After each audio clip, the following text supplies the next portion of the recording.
learners and leaders. I am so excited you're here. We're going to do some really cool stuff today. Is it cold where you are? It's pretty cold here. And when it's cold outside, I always make sure that I have my mittens to keep my hands warm. But today, instead of wearing our mittens, we're going to do something a little different.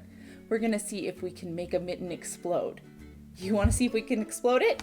Come on, let's go. This week, we are reading The Mitten by Jan Brett.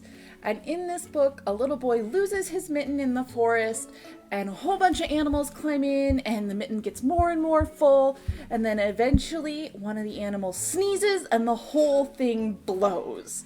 We are going to see if we can cause a little explosion ourselves. We're going to put all of our animals into a mitten and see if we can get it to blow up.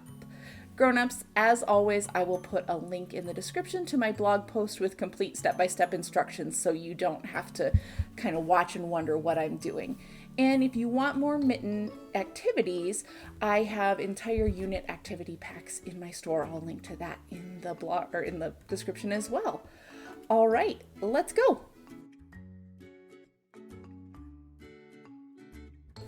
Okay, let's pull together our supplies so we can get started. This is so simple, we just need a few things. We need a Ziploc, a marker to draw our mitten, baking soda, vinegar, a spoon to transfer over our baking soda, and some little toilet paper squares. And that's it, that's all we need. Okay, so we are gonna make our mitten, and it's super simple. We're just gonna draw a mitten on our Ziploc bag. You can draw whatever you want. It doesn't have to be a mitten. In my case, I'm gonna draw a mitten because that's what we're gonna put our animals in, right? Okay, there's our mitten. It's that easy. Okay, we got our mitten ready. Now we're gonna make our packets.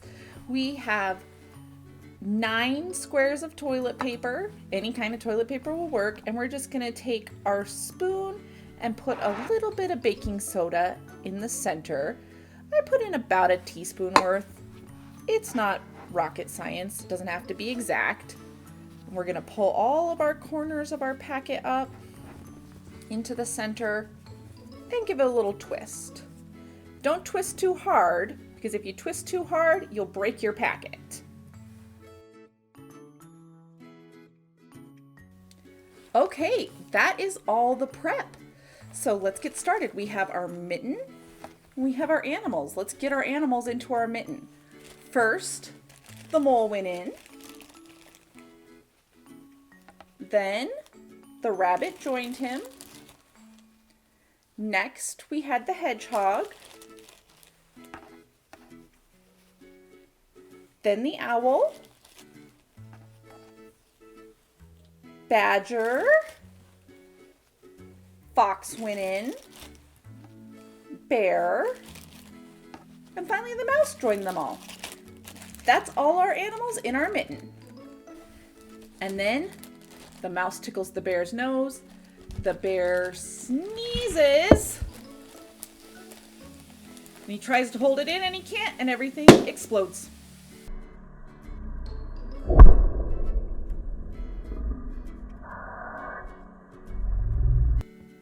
So we know what happened in this story. Apparently bear sneezes are very powerful, and that's why the mitten blew up in the story. But what happened to our mitten? Why did our mitten blow up? Let's talk about the science.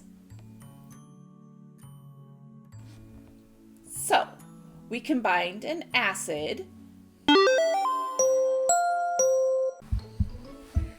Acid is just a fancy word for something that tastes sour in our mouth, is maybe the easiest definition.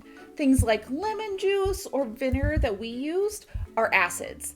Acids have a pH of less than 7, and they donate their hydrogen ions. Isn't that nice of them?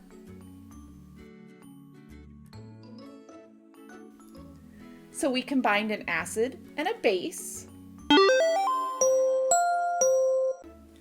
A base is a substance with a pH higher than 7. It accepts that hydrogen ion that the acid is donating. Some things you might have around the house that are bases include toothpaste, soap, or the baking soda that we used in our packets. So what happened is that we combined our acid, our vinegar, and our base, our baking soda. They got together and made a chemical reaction. A chemical reaction is a fancy word for what happens when two chemicals interact. P.S. Everything is a chemical. When two chemicals interact and create something completely different, that's a chemical reaction. In this case, our baking soda and our vinegar, our acid and our base, interacted to make a couple different things. They make a different kind of a chemical, they make water, and they make carbon dioxide. Carbon dioxide is what we breathe out, what plants breathe in, and what caused our mitten to explode. We put that vinegar in, everything reacted, and as the carbon dioxide grew and grew and grew, as the chemical reaction progressed, the Ziploc bag was sealed so it couldn't go anywhere. And eventually the strength of the Ziploc just gave out and everything exploded outward.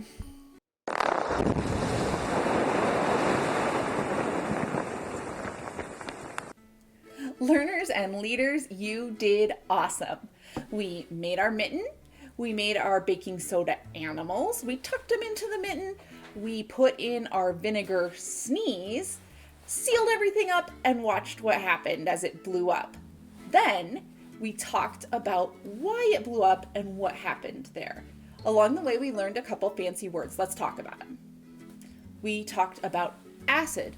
Remember, acid is something that if we were to taste it, it would taste sour on our tongue. It has a pH of less than 7, and it donates that hydrogen ion. We also talked about a base. The base in this case was our baking soda. We also, things like soap and toothpaste are bases as well. They have a pH higher than 7, and they accept that hydrogen ion. And then we talked about a chemical reaction.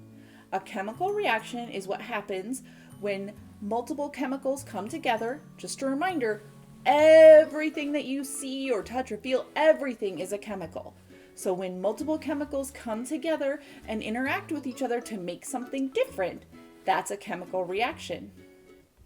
All right, great work today blowing up that mitten. Remember, definitely do try this at home. Super fun and easy. Have your grown-ups check my blog. Again, I'm going to link it in the description for exact instructions. Like, subscribe, and share with a friend so they can do it too. See you next time, learners and leaders.